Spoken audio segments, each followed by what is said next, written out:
Welcome to the Kolbecast, episode 190. Thank you for joining us.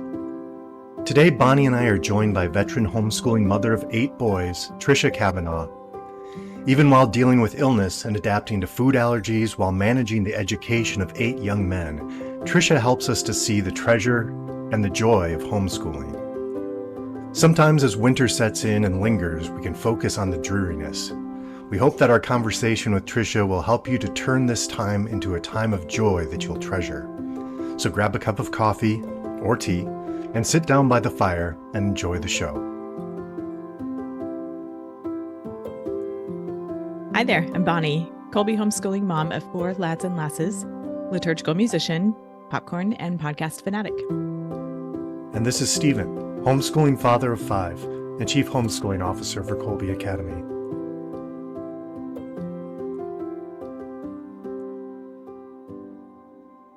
Stephen, hi, what's a good word today? All right, so I've been trying to figure out, it's a verb today, and I'm not exactly sure what, it sounds like it's an imperative when I just say a verb though, but embark is what I wanted to kind of like setting off on a journey sort of thing. But yes, it seems like I'm demanding that you do something when I just say embark, so it's a little odd, but embark. Okay. It's fitting. This is the start of a fresh new year, fresh and shiny. Excellent. Embarking on this new year with us, here is our guest, Tricia Kavanagh, the Kolbe mom in Canada. Hi, Tricia. Welcome to the Kolbecast. Thank you, Bonnie. I'm so happy to be here. I'm really grateful that you're joining us today and looking forward to getting to know you a bit. I understand you're not feeling very well today, unfortunately. And so I hope that you feel better pronto. And in a little bit of a departure from my usual way of doing things, I would like to start there actually in talking about the very common experience of homeschooling while mom's not feeling well, while kids aren't feeling well, that sort of thing. So how does that tend to go in your family? What's that like for you? Yeah, well, I'd have to preface that by saying we have 8 boys. That's always the high point of interest. I feel like I brought out the big guns already. That's always the part that grabs people. So only boys, 8 boys. And so when we get a virus, by the time it cycles through the 8, and myself and my husband, we're ready for the next one and we're cycling through again. And we were saying how it was quite different pre-COVID. We were remembering the days when you used to go everywhere with your viruses and life didn't really stop. But now there's still a sensitivity to that. So we find that we're more apt to miss some of our activities or programming because of it. But I think that's a place where I've again learned a certain degree of surrender. By nature, I think I'm a pusher. I have a drive to complete things and to push others to do so. And so God has been good through the experience of illness, I think, because it forces a slowing down, a stopping. I've learned the benefit, instead of saying, try to keep going, try to get something done, to saying, go to bed and rest. And the healing that happens just for the little ones who heal so quickly, of going to bed for the morning, bringing them some tea, something warm to drink, just having them read. If it's a little one, sending up an older one to read to them while I continue teaching. And then typically they'll pop back down and they feel refreshed. I think oftentimes my own desire to push through brings a burden of exhaustion to them as well, when it's a time for them where they really do need to rest. And I was mentioning before we start to record that we went through a particular cross maybe 6 years ago where we literally had the stomach flu for about 6 to 7 months, and we'd cycle through. And that was very debilitating. Yeah. Our boys have particular health issues, so in terms of their immunity. So we handle viruses differently here. And that was hard. I did reach a crisis point with that. I remember part of it covered Lent. And I said, wow, that was a good Lent. That was the desert. For sure. For sure. But you know, that was a grace too, because that led us into new learnings about our health. That was a platform where I made particular dietary changes and certain efforts that needed to be made for their health that I find can get pushed over just trying to complete that to-do list every day. It's often a time I think the Lord says, stop, slow down. Is there something else you need to tend to? Maybe you need to tend to that child. Maybe the more important thing than getting through that math lesson is to make that little one a cup of tea and read them a book. So I think it's a reframing of what the Lord is saying and what the priority is in that time. That idea of surrender is really something. It is, isn't it? When we have our agenda before us, homeschooling, this all needs to get done. These things have to happen, and we have to kind of forge ahead. And that's not entirely the case all the time. Yeah. Mm-hmm. And learning to kind of recognize that, and then also surrender for me, what comes next? Like, how are we going to make this up? How does this how do we get caught back up? This is going to impact our momentum. Those sorts of things. I have to hand those over to, or attempt to anyway. Yeah. Yeah. Absolutely. And the thing I've learned too, I think they tend to get hit harder by the viruses when they're little. And I also find that time I've learned is so much easier to make up.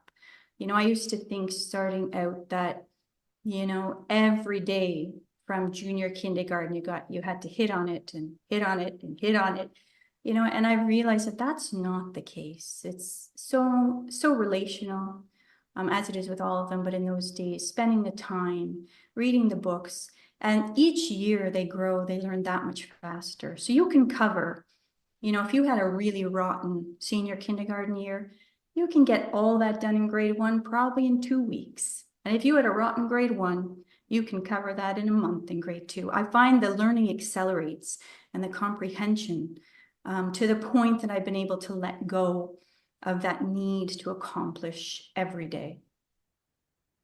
That's inspirational. That is hard earned, I think.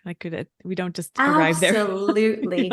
That wasn't a pretty process. So that didn't go down well. I'll tell you, that's the beauty of this homeschooling. It's the learning is certainly not just the children. The amount of learning, it was a particular gift to me from God in so many areas, not just, the academic learning that I go through with him. I didn't learn formal grammar in school, but that's been a grace to me. I didn't learn Latin in school. I've learned that with them. So many different subjects, but also my own character development, my own spiritual development, my own self-knowledge, so important to my growth and knowing myself, knowing who God is, who I am in relation to God.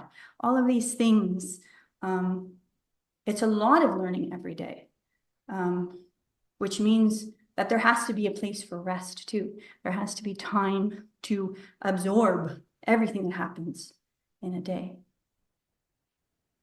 Those are not the things that are readily apparent when we're heading into this homeschooling venture, right? And they turn out to be tremendously valuable lessons. Yes, I have found that similar to be true for myself. Yeah. Well, I hope you all get to feeling better quickly. Thank you. And stay well from there. They hope the cycle stops here. So absolutely hit the pause button on that one, and keep well the rest of the semester. So let's zoom out a bit. Tell us, you've mentioned you have 8 boys, and it sounds like you've been at this homeschooling thing for a bit. So tell us more about yourself and your family. So I calculated when I was invited to do this that I've been homeschooling for 14 years. Yeah. And I feel like I should feel like a veteran and more competent, but it still feels brand new. And I think because it's such a dynamic process to homeschool, every day is so fresh and changing. But I think the homeschooling, just like the 8 boys were a surprise. I come from a family of 1 sister and jumped to 8 boys. And then the homeschooling was a surprise. So I think God knows I love surprises. And so it's part of my history of surprises. So now I have Jacob, the eldest, grade 12. He just submitted his university applications today. That's our timing in Canada for early application. I have Gabriel in grade 10 at Kolbe and James in grade 8. This is always a test. At least you're not asking me their birthdays, but it is a test to remember their names and ages. So here I go. I wouldn't do that. I know how that goes. Yes, we have Benjamin grade 6, John grade 5, Joseph grade 3, Samuel grade 1, and Anthony in preschool. And so we came to homeschooling. It was almost the way you invited me to this podcast, Bonnie. It was a very persuasive, patient push. And so we did not have it in our minds to homeschool. I come from a family who worked in the Catholic public education system. My sister was a teacher, my mom, my father was a principal. But it ended up that when Jacob was born, he had a host of life-threatening food allergies to very common foods. So all dairy, all wheat, eggs, mustard seed, the list went on and on. And so we were counseled when we went in for the junior kindergarten meeting by the principal to keep him at home. She felt it would be too dangerous and too isolating. So we took off from there. And through the grace of God, I have a cousin who's my godmother who has 10 children now, but she homeschooled from the beginning, and it was very uncommon then. So she had a community that we were invited into, and we enjoyed it so much, and we began to see the fruits.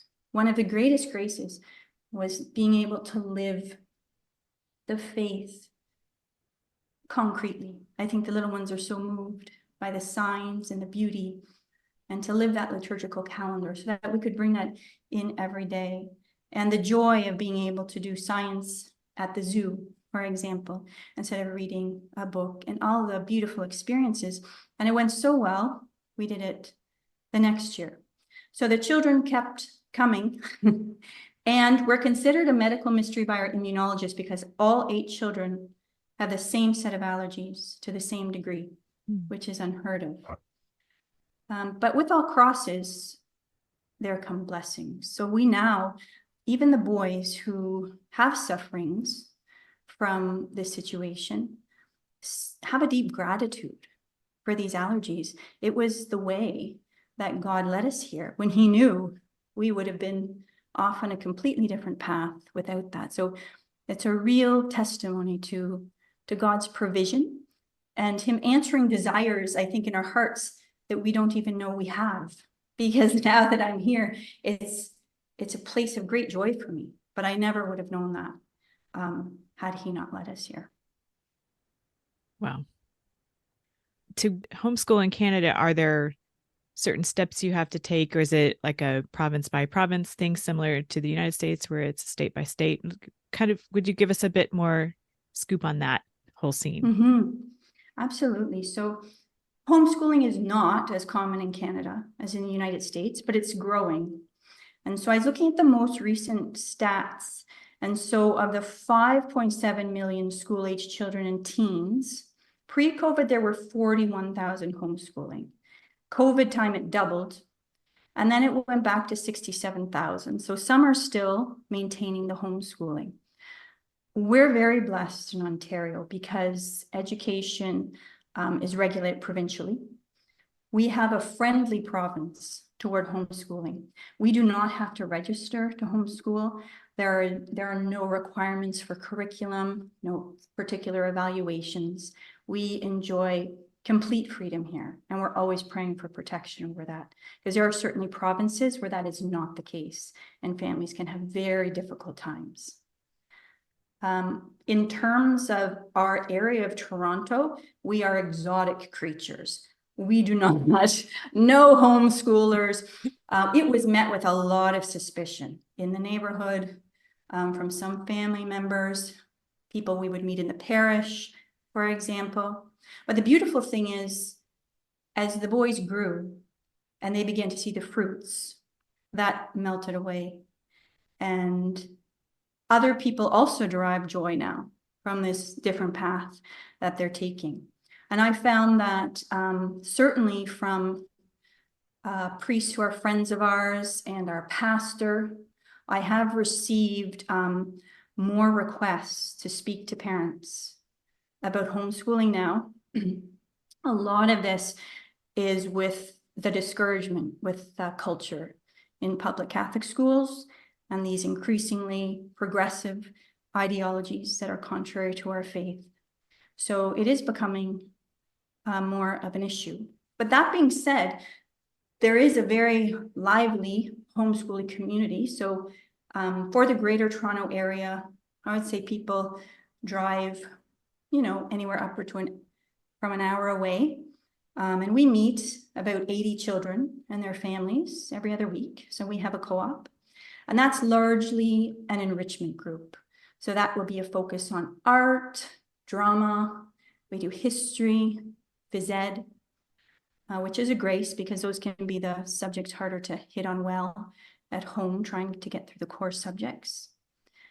And we're also blessed because my sister, who has 3 boys, we'll meet also once a week because she homeschools. And together, I'll focus on the fine arts. She'll do music. We'll do writing together with some of the boys, sometimes math, oftentimes history or science. So there is a liveliness. You just have to find it. Yes. Yeah. Do you find yourself needing to start things in order to have them? Does that make sense? Like you're looking for a particular to fulfill a particular need that, and so have you had to start that yourself in your area? That's a good question. I don't think so. The funny thing is we're kind of the veterans now, which is, I remember coming in when Jacob was just 4 years old. I had some very young ones, and we were the new people in the group. And now we are the veterans of the group. And I think that group is so established and lively, and there are activities that branch off from that. So for example, this past weekend we were just at a family Kaylee. So one of the families there tends to organize that. There's another family who has affiliations with Parliament, so there's an activity organized where all the children do that. So I think there's so many gifts and graciousness of service within the group that it begins to spiral out on its own. So everybody contributes a little bit that they have. And it's been a very beautiful experience in that way. That sounds really neat. How did you hear about and then decide upon Kolbe? Well, that was actually from a family that was in our homeschooling co-op. The whole family, they're recent graduates, they're in the States now. But their children were just that little bit older than ours and had begun. And we were convinced at that point that homeschooling was providing the boys with the best academic, social, emotional faith formation. And it was important for their health and safety. We had a love for classical education, and we had tried to enter into that as best we could. So hearing about Kolbe and the marrying of the classical education, the rooting in the faith, was a pure gift. And we had also made a decision that in high school, we wanted the boys to have an opportunity with teachers who were specialized and passionate about their subject matter. For example, literature. That's not my gift. And I wanted them to be inspired by someone where it was their gift. Same in the science. I'm from a science background, my husband as well. And we wanted them to have that experience of a math teacher who really knew that subject matter and could pass on the passion. sometimes with homeschooling, especially in a large family, there is the impetus to get through a lot of material. So to be able to pass on not only the material, but the passion can be a heavy order. So to have someone dedicated to that, and they come to a point, you can almost see them chomping at the bit. They love that bit of intellectual stimulation. They like to get around the dinner table and talk about ideas. They love that social interaction with peers, also with teachers. So it provided a perfect fit for us. And they receive all of that there.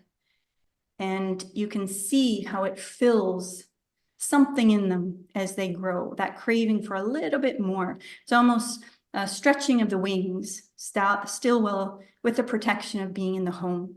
And especially for our boys to be able to fully focus, not to have to give mental or emotional energy to being concerned about food or safety, or today I can't eat, or today I got sick and I couldn't focus, that they can be fully present to the experience of learning is a true gift for them.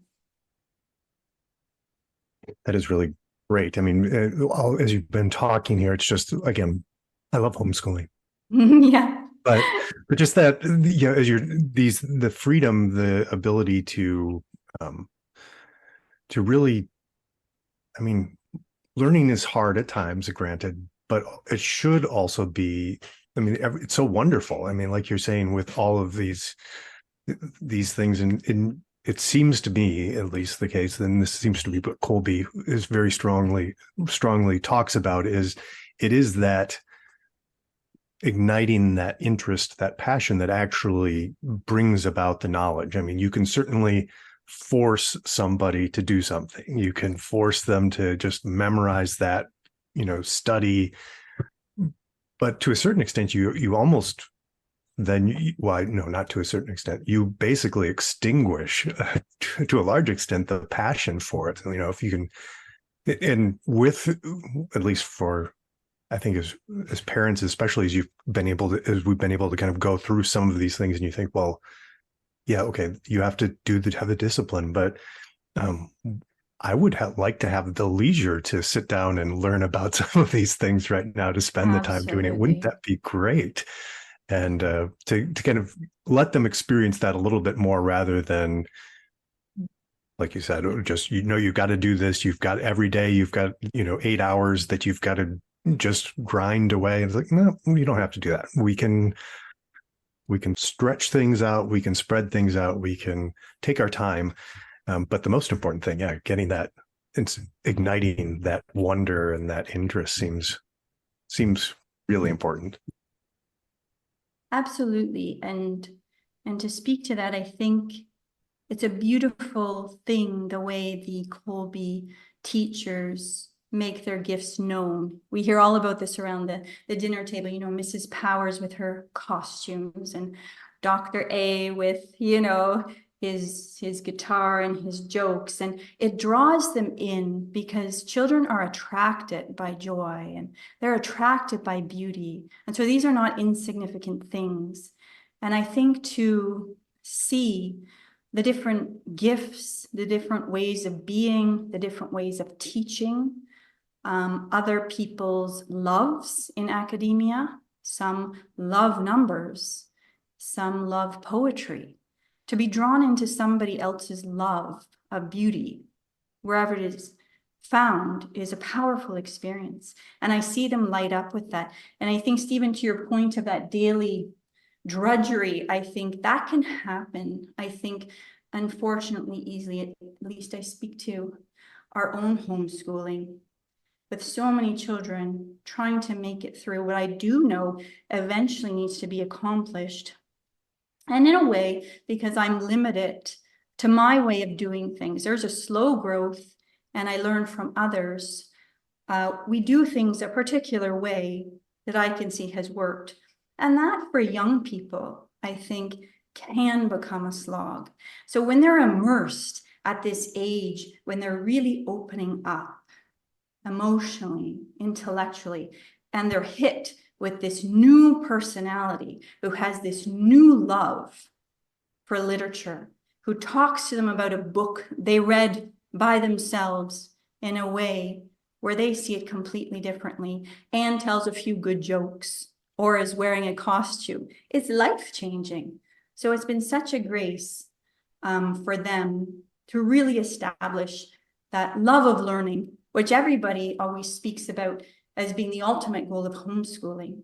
But unfortunately, I think without mixing it up that little bit and incorporating the gifts and talents of others, it can be really hard to nail that. It sure is a tremendous blessing to have the opportunity to bring our own gifts and strengths. I know I have mine then, and I can relate. They're not science is that's not mine. So to be able to draw in the gifts and talents of others to assist us in this, it's a huge. I'm so grateful for it. Yeah. Mm-hmm. But to the point of science, with your science background, have you found? I think for some folks that's a sticking point on homeschooling. They were like, "Well, I would homeschool, but I don't know how to do the science part." What would you say to someone who says, "Well, I would homeschool, but I'm not sure about how to do science"? Mm-hmm. Well, I think that would go the same as any statement ending in "I would homeschool, but." So that's one of those statements that gives me the chills. So the one I hear most often is, "Oh, isn't that great? You homeschool. You must be so patient. I would homeschool, but I'm not patient." And meanwhile, I'm dying inside because I know I'm the most impatient person. So I always say, well, homeschooling to me is the school of patience. Just as they say marriage is the school of love, I say homeschooling for me is the school of patience. So sometimes the Lord puts us where he desires us to grow. So I don't think you particularly need to be or know anything, just having an openness to his will and a desire to learn and grow. So one thing is learn along with them. I mean, that's been so fruitful. This week, I am learning about evergreen trees. I've never known so much about evergreen trees. I'm very versed in the life sciences, but not earth sciences. And this week, with my grade 6 student, we are focusing on this, and we'll be going shortly to a Christmas tree farm. So we're planning to apply this knowledge. It's a small thing, but it sticks with them, especially when it becomes practical.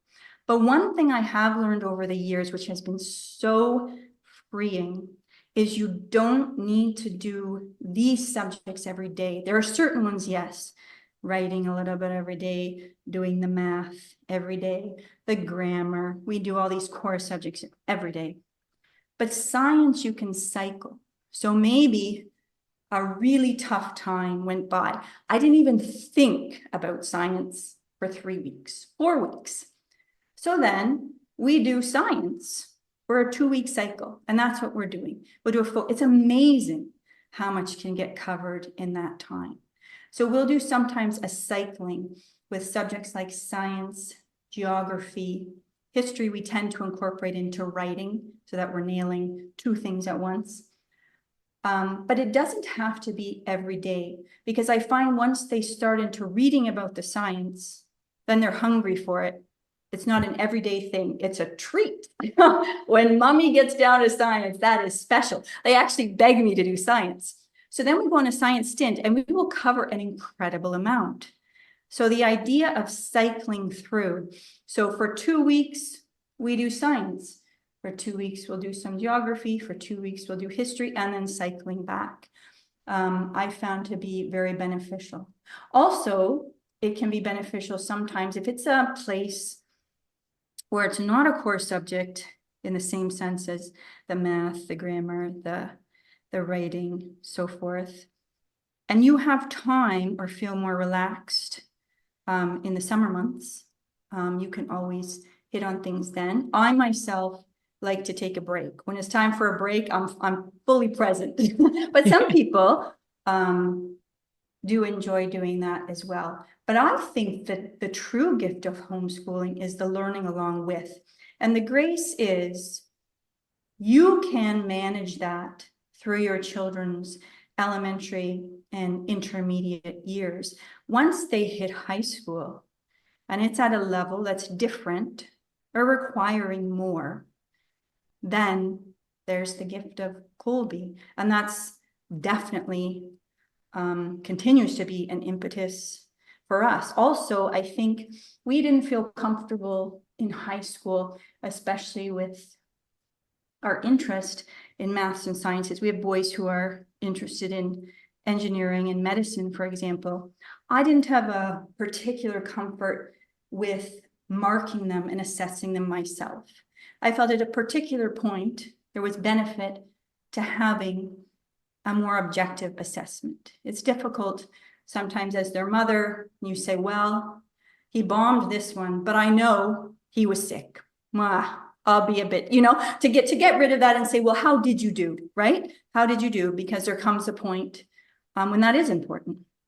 And speaking to that, a little bit off topic, but I do say this to any friends in the homeschooling group who are coming in or who are newer.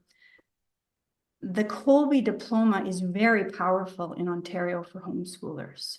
So that is a testimony to Kolbe for sure. Homeschooling historically has not been an easy path into receiving a university or college education. But now in the applications to universities in Ontario, Kolbe is an already stated option. And we were speaking to a liaison who is specifically dealing with Kolbe applicants, who's very well versed with Kolbe students. And so I'm always telling homeschooling families, there's so much flexibility in the Kolbe diploma, which is such a gift. We have certain families who do a little bit of homeschooling themselves, some online Kolbe, and they may take, a theology course with Homeschool Connections or elsewhere, and they amalgamate it into a Kolbe diploma. But that Kolbe diploma is powerful. So I always try to encourage families, instead of the old school way of assimilating your own transcript, which is what homeschooling families used to do, if it's possible, to become a Kolbe student and earn that diploma, because especially in the maths and sciences, it's very valuable. And we've been very grateful for that, making a way for Jacob this year.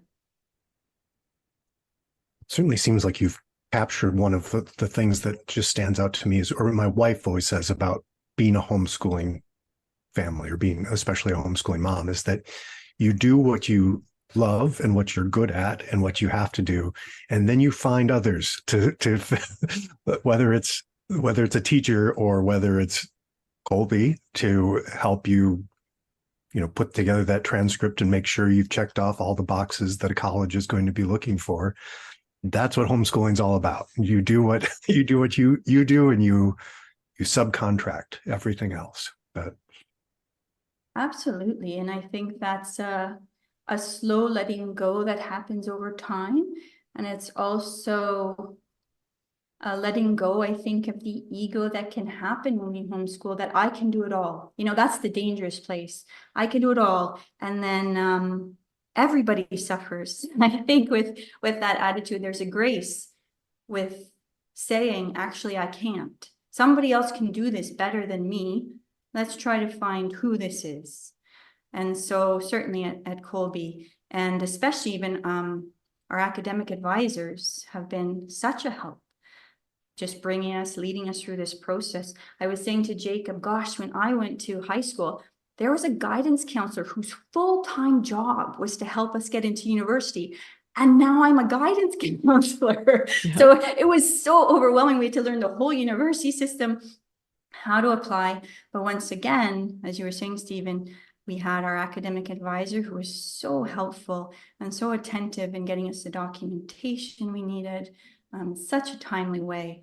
So that was such a grace. I would also like to say, since we're on this topic, for those families in Canada with children who will be applying to universities in math and science programs, the benefit of beginning your children's high school courses in grade 8, because of Kolbe's focus on the humanities, which is beautiful, and one of the reasons that we love the school, we do have to start earlier with the sciences to be able to fit in what's required. Because in Canada, you do need to get to the AP level for courses in order to be considered for most maths and sciences.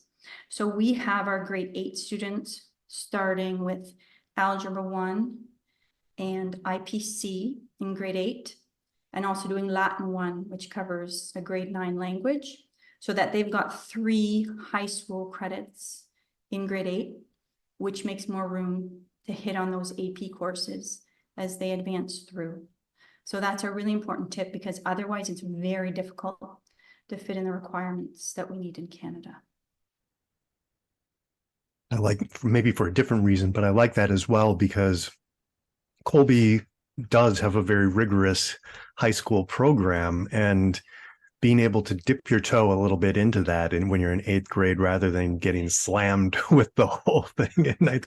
I mean, you could still do it. A lot of students do, but I really like that idea of acclimating yourself to the increased work, and without having it just be that tidal wave, so I would wholeheartedly encourage that too, to just don't wait till 9th grade. Think about 8th grade and start that journey then. Absolutely. And that has been our mentality. So in grade 7, just to dip their toe into that virtual world of school, they take literature 7 and life sciences.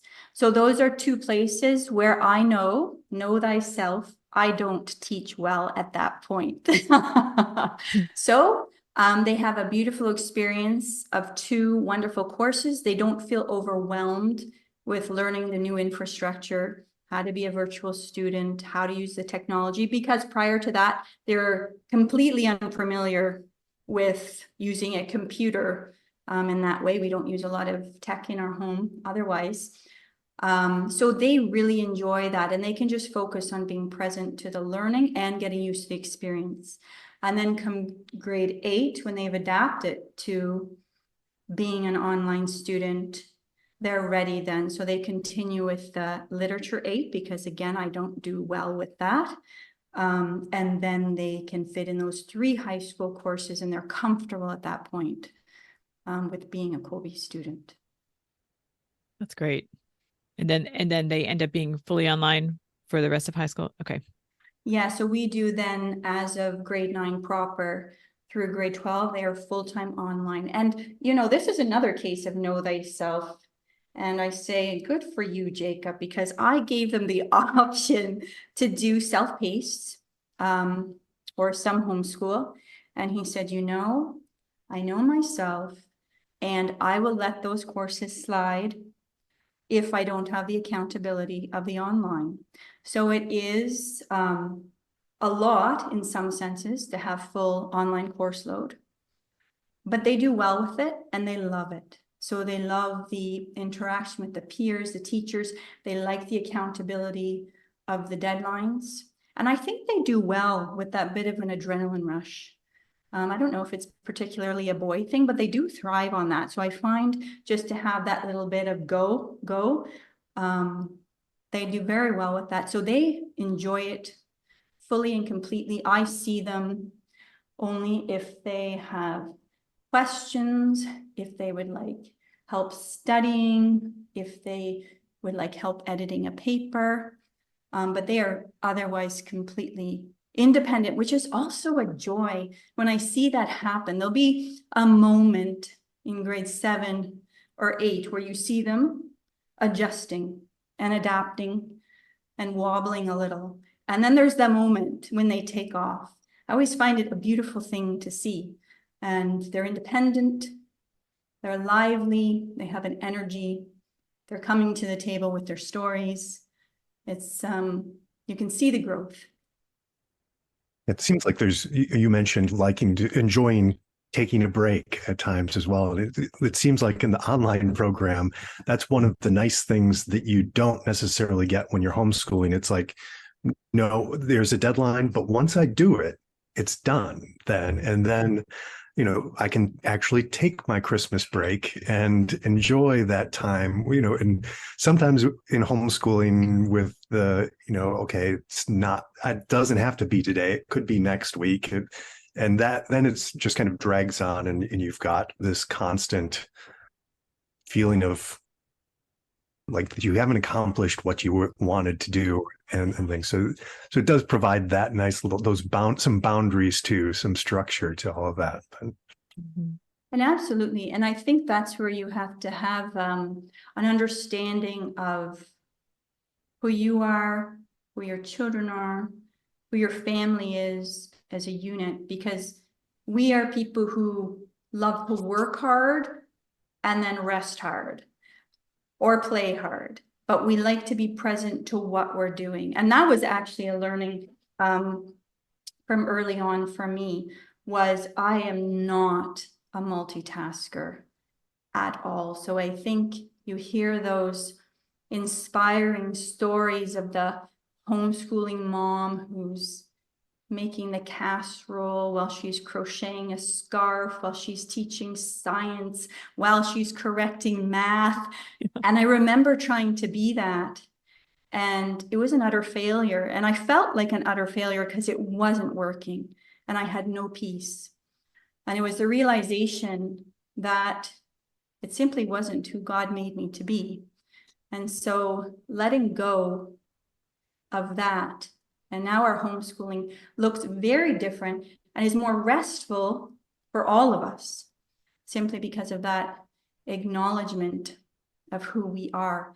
And so I believe we're all like that. So now when it's school time and we go hard. But then when it's break time, we love enjoying that American Thanksgiving break. So we went to the cottage. We did something very Canadian. We jumped into that freezing cold lake. There was actually snow up there when we were there, and did some polar bear dipping.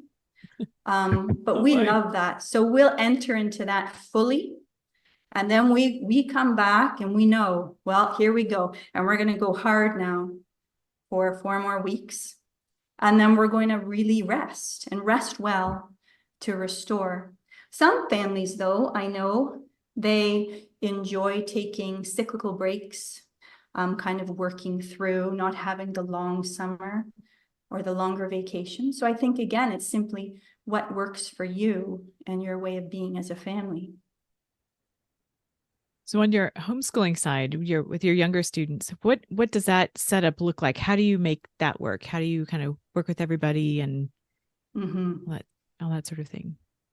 So I think that was another point of learning for me. So when we began, because we had a larger family, I was often counseled to homeschool them in groups. So to gather similarly aged children and target one subject with the lot of them. And again, I found with time, I was losing my peace there. I didn't feel that they were learning as well as they should.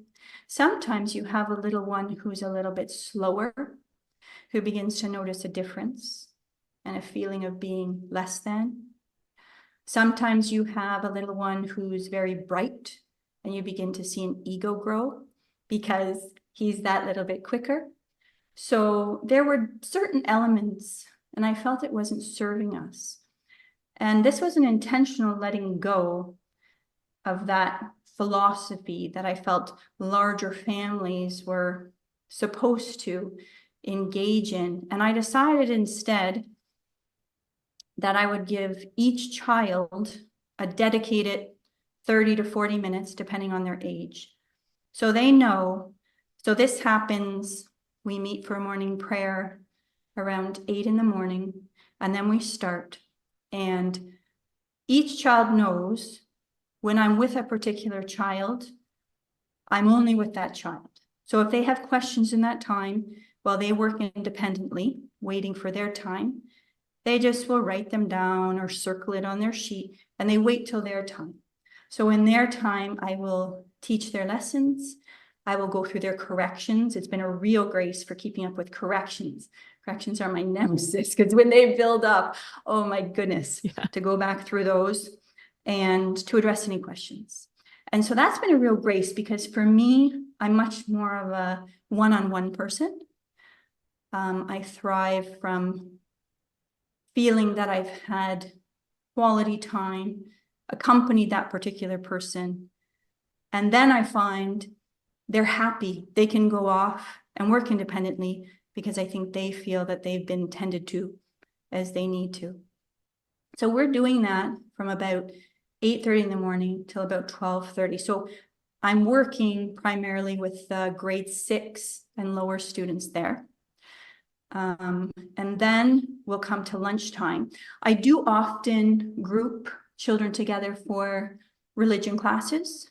So often with the older boys who are developmentally ready, I'll do something like theology of the body or a study like that with them. But I find there's the little ones around elementary years who can work together well, and the intermediate years, and I'll do that over lunch. So while they eat, it's good to keep the hands and mouths busy. They will listen to religion, and then they all have their little activity books. They like to color, particular religious coloring books if they're finished eating while I do that lesson. And I'll also use that to do read aloud. So I'll always do some good picture books for the little guys so they feel they've been tended to. And then right now we're going through the Narnia series again, which the little ones, interestingly, they enjoy quite a bit too. It's funny what they come up with, but I'll do something like that. So that's what I use lunch hour for. Then they all go outside after their chore. I'll eat something and I'll leave the afternoon from 2 to 4 to help any, we call them the Kolbe kids, the older students in Kolbe, if they have any questions. Otherwise, I'll do writing with the younger set, science, any of the subjects that weren't core that we didn't hit on in the morning. And so everybody has a sense of, I'm going to get my time with mom. And it's, I'm going to get my time with mom. And that had to be a learning there. It didn't have a smooth takeoff necessarily. There was a lot of interrupting. But in time, I think when they had the security that, yes, I would get my time. And I'll tell them in the morning, the ordering, so they know. I'll say, Benjamin, today you're first, then John, then Joseph, and Sammy. And then they know, and they work until then. So it's been a real grace, I think, for each of our personalities, because I think in our family, we tend to be that way, more one-on-one type, benefiting from that interaction. And we have one particular son who really does not do well with a lot of background noise and sometimes the chaos that can come from the group work. So it's important for him that we do it that way. And you mix up who goes first? I do. I'm trying to be equitable, Bonnie, I feel like these are the things they'll remember after years of slaving. They'll say, but you always chose me last. Right. Of course. Yes. That's great. That's so helpful to think. I do far less of most. Our kids here are mostly online now. So, but I remember that when they were mostly offline, and it was, how do we balance who does what when, and when do I have my time with this one? And so, yes, that's super helpful to hear about. Okay. All right. I got to ask you about the outside and the Canada in the January, all of that. And so talk to me about weathering the winter, and just the winter in Canada. Where I live, the summertime gets so hot that it might as well be tons of snow on the ground and we're all staying inside out of the heat. But so tell me about how you make that work the opposite there. Yeah. So I have to say, There is no loss of morale in a Good. harsh winter. They Okay. love it. The loss of morale comes if it's a warm, slushy, green winter. So they're hoping for snow. So I'll find in the summer, unless we're at the cottage where there's a lake, I have to push them outside sometimes. It can be hot in the city, you know, we're right in the city. So, but they love the snow. So they'll be outside the whole day if they could. Hmm. And I think being raised as a public school student, I remember the pure gift of a snow day. So I still relish in a snow day. We have no need to take a snow day. We don't rely on a bus, but I tell you, we'll take them. So we'll go with the cousins to a local tobogganing hill. We tend to get an ice rink poured in our backyard every winter. Now I am a true boy mom. I talk about hockey. I watch them play hockey. Everything's hockey. So they belong to a house league hockey team. I'm going to watch them tonight. And they enjoy playing in the backyard. They do a hockey camp with their uncle before Christmas. We do a very Canadian thing. In February, we'll go to this winter resort and they'll snowmobile. We will snowshoe. There's dog sledding. So we really make the most of the winter. Yeah. Yeah. Do you find that the shorter daylight hours, how does that You go know dealing with why that? I love shorter daylight hours? That means earlier bedtime. I'm like, look, Yes. everybody, it's dark. Even time for bed. Even though it's 4 p.m. So I actually like the rhythm that it gives to a day. I find it can be a little bit tedious in the heat of summer when it's still daytime at 10 at night. And you're like, Yes. can you all please just go to bed now? But I do love the rhythm of the winter. So I find everybody kind of adjusts to that. So you're putting away your work and we try to live by natural light as much as we can. We just enjoy that more. And so it's getting dimmer then. And so the day kind of naturally comes to an end. So we all enjoy the peace of the winter time, I think. I think that's so great. I mean, and I like homeschooling as well for this purpose. I grew up in rural Wisconsin with some of the short days but I was a public school child. So it meant that when I went into school, it was dark. And when I got out of school, it was dark. So that wasn't all that much fun. But if you can get out there and embrace the snow and the ice, like it sounds like you have, then winters are pretty magnificent. And then coming in to get warmed up and a hot cup of tea or hot cocoa and the fire, if you've got one, is so good. Absolutely. It's such a beautiful time. It really is a romantic time. You know, I think with just like in a storybook, the fire and the hot cocoa and the books, everything you said, it's just for those who are attracted to beauty, I think a good winter is hard to beat. You're very convincing, as daunting as it seems to me, the way you present it.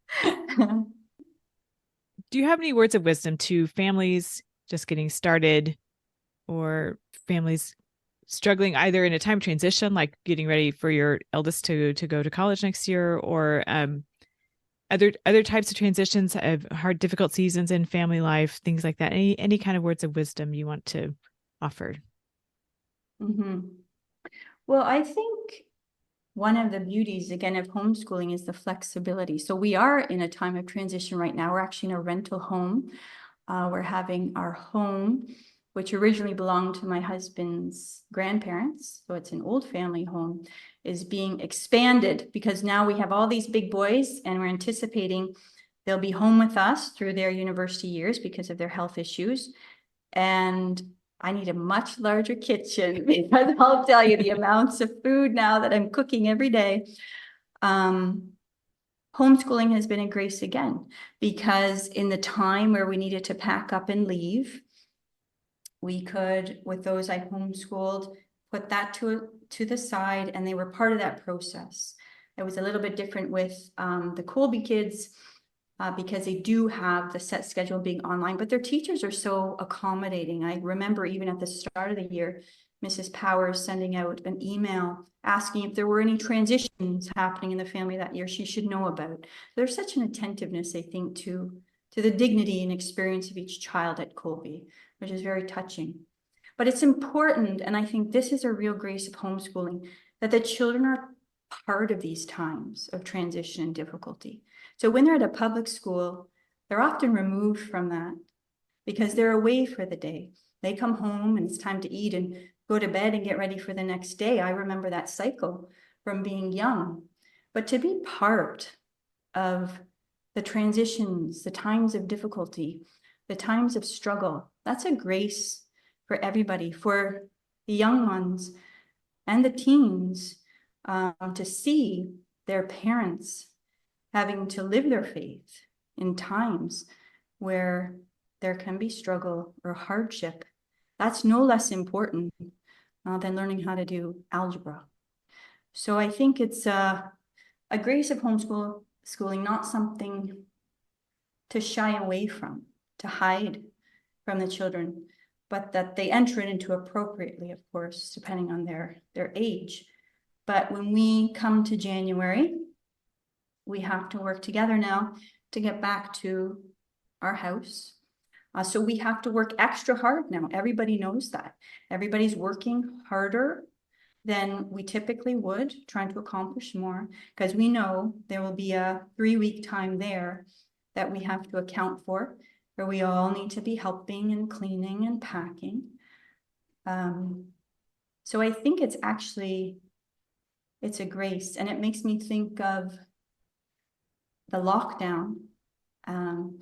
We actually had our 8th baby during that time, a home birth, because the hospitals were very challenging places to be, especially to birth a baby. That was a first for us.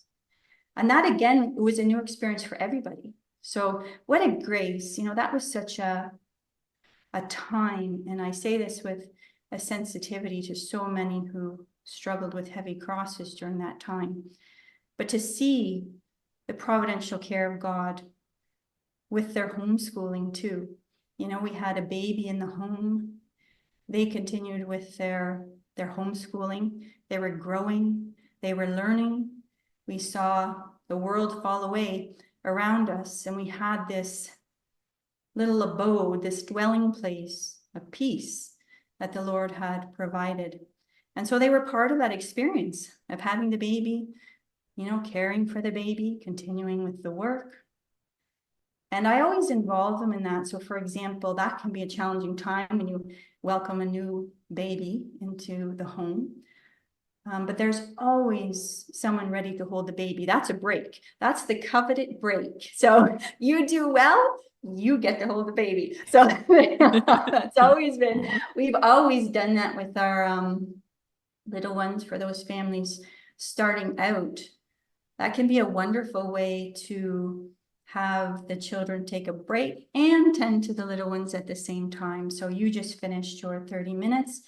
You can go and play with the little one now or read a story, and everybody loves that. So I think really involving the children in life, and I've come to see that. I think I used to segment homeschooling. This is school, and then this is our life.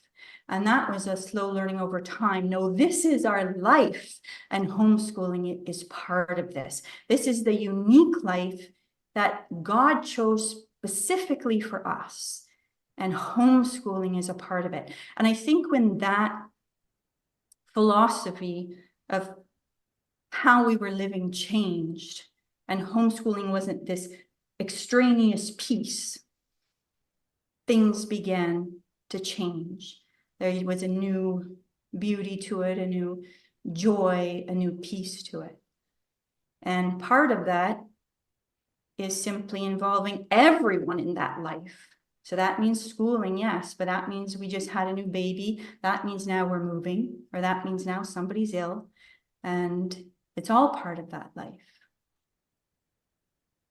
That's been something I've appreciated in our experience as well. It's like, this is all part of it. I am confident that this is going to serve them well, and as they enter into their own lives down the road, in the various seasons of their lives. Do you have any final thoughts or takeaways you'd like to leave with us? I think a final thought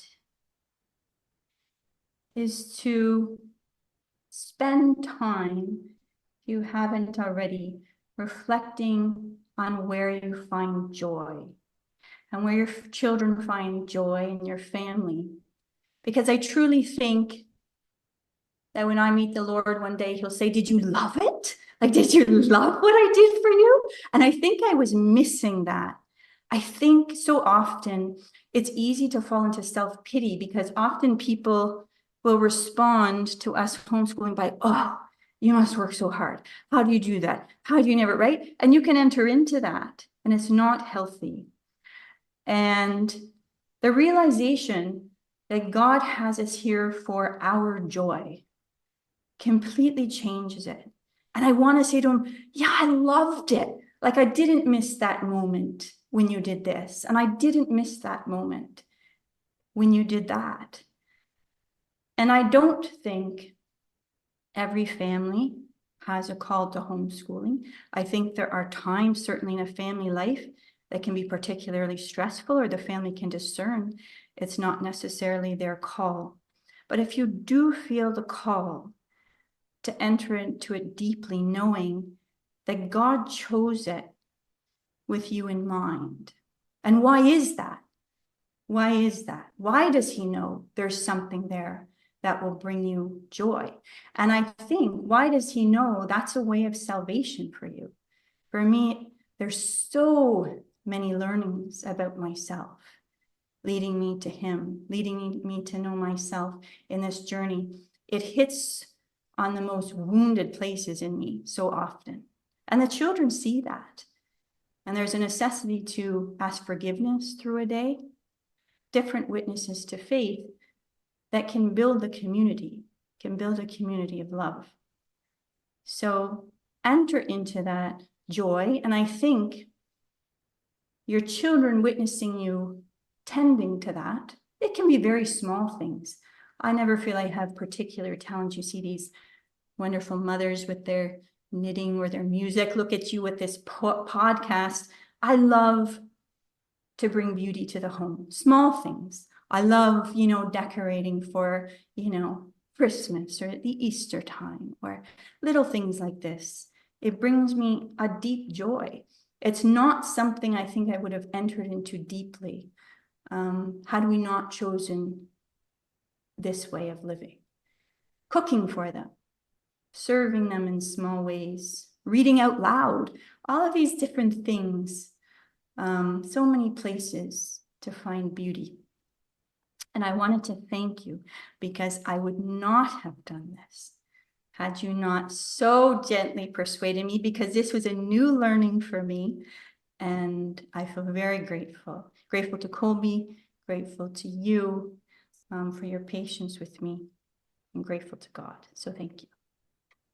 Especially as we air this and we're starting up the new school year in January, and then there's that kind of normally dreaded February coming up. But I love that call to find the joy in your own day, and I love that. I think that's something that we can all kind of reflect on, and that, encountering our Lord at the end and saying, wasn't that fun? Yeah.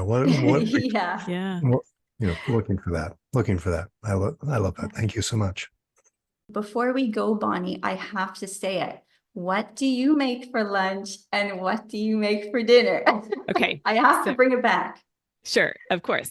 So for dinner last night, we did breakfast for dinner. Okay.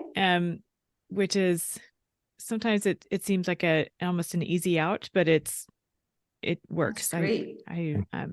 So that's what we did last night. For lunch, I've been trying to make, when I make a dinner, that it has more components, or any different components than breakfast dinner. We don't tend to have leftovers from breakfast for dinner. I'm trying to make dinners that have leftovers so that can be lunch.